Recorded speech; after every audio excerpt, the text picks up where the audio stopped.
Hey everybody, welcome back to Clutch Situation. Today we are going to be taking a look at the Blick Studio mechanical pencil, which is one of the new proprietary mechanical pencils that Blick has released for their stores. And for those of you who are international and may not be aware of this, Blick art stores are an art store in the United States. I'm not sure if they're anywhere else in North America, but they have released these mechanical pencils as sort of a more upscale version of some pencils that they have released that are very much copies of Pentel Sharp series pencils. But these pencils have upgrades in many different ways. And so we're going to take a look at this 0.3 millimeter variant of the Blick Studio pencil. And I decided to go with 0.3 millimeter on this because I don't have a lot of 0.3 millimeter pencils that have knurled grip as this one does. And I really like the knurling on these Blick Studio pencils. And so for the price, I think that it's a really good pencil that you should check out. Let's go ahead and do a little bit of writing with it. And so this is the Blick Studio mechanical pencil. Nice thin line with 0.3 millimeter. I'm deliberately not trying to put too much pressure here. It's a fixed lead sleeve, standard 4 millimeter drafting lead sleeve. I've already mentioned that I really like the knurling on it. It's a very grippy knurling, which is, as many of you who have followed the channel know, is my preference.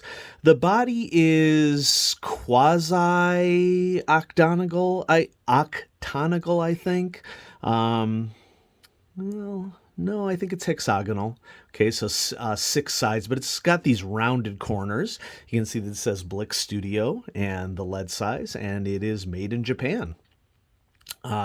Pocket clip, pretty midway point, I would say, between springy. It's not too tight, not too springy, and I appreciate that.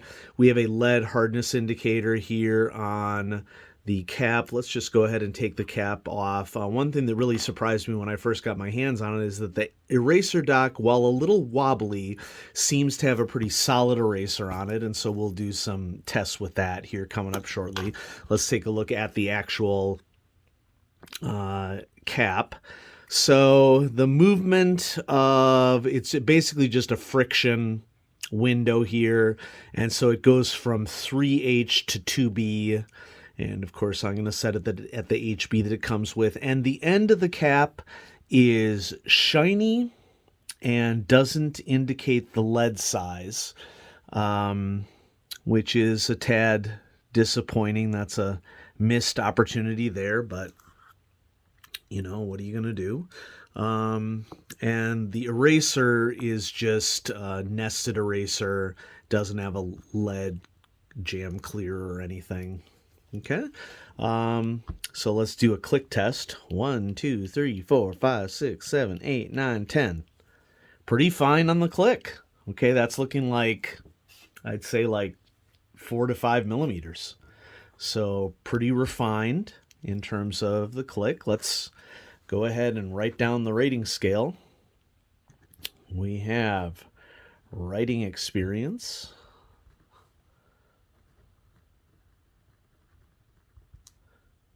We have quality. We have features. And we have, oh, I messed that up. Come on. Oh, good opportunity to test the eraser, right?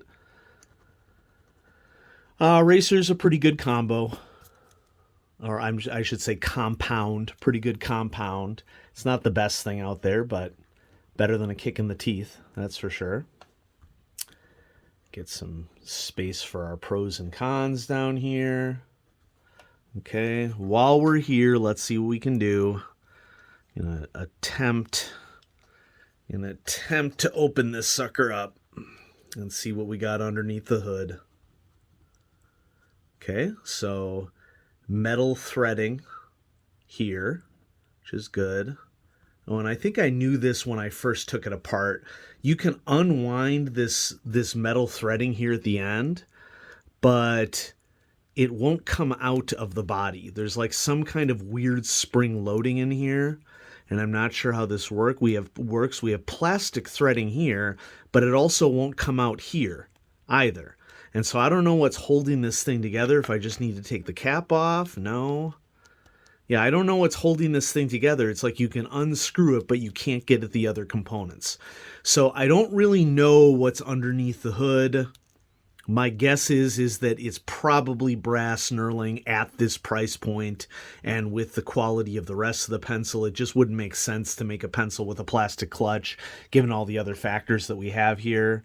I don't know that for sure, though, and so I could take it apart and break it to the point where it wouldn't be able to be assembled anymore. But there's not really any reason to do that. So by doing that, we got some lead breakage, and so I may need to refill this, because my guess is that they probably cheaped out and only include... Oh, no, there's an extra lead in the barrel. So you do get 2 leads in the barrel. That's something, okay? Writing experience, I think, is great, okay? It's weighted nicely. Let's test the weighting here. It's probably going to be, weighted a little bit towards the tip because of that metal knurling. Okay. But it's like a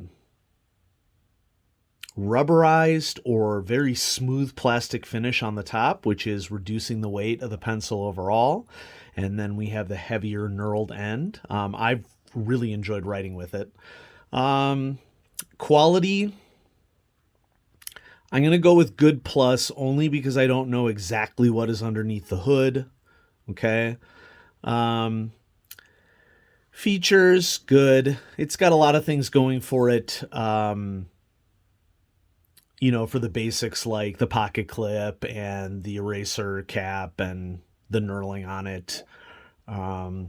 But where it really shines is the cost. I'm going to call it moderate, but at $8.99 USD, that's pretty much a rock bottom price for a pencil of this quality. And this is where, when you get a small store developing its own proprietary brand, everybody in the community sort of wins with that.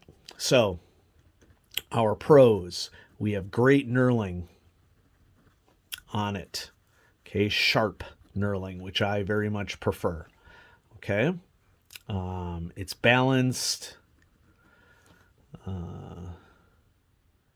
We'll just say it's a mid-range pocket clip, which is definitely a pro.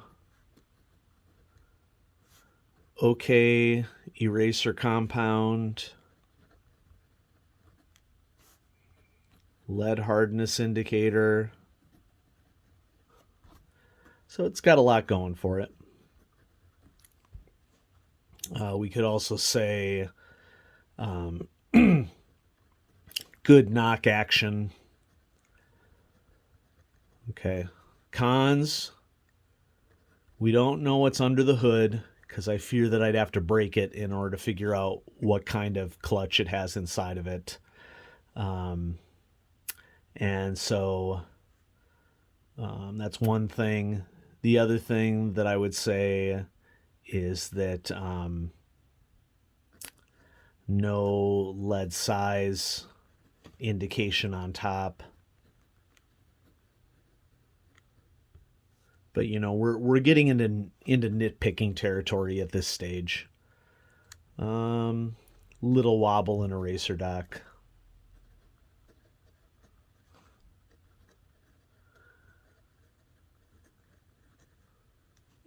So overall, I think it's a great pencil. It would certainly qualify for an honorable mention from me. It isn't going to make the top 15, but it's really, really close for what it is. I mean, if I were able to take it apart without breaking it and see what was underneath the hood, which, breaking one isn't really worth me finding out what's under the hood. But if anybody knows how to take this apart without breaking it, and can confirm that it has a brass clutch, it would be pretty close, I would say, to the top 15, especially given the price point. I very much prefer the more advanced Bic that I featured on the channel that also has metal knurling, and it has an extendable lead sleeve, which I bought several of those because they're just really good.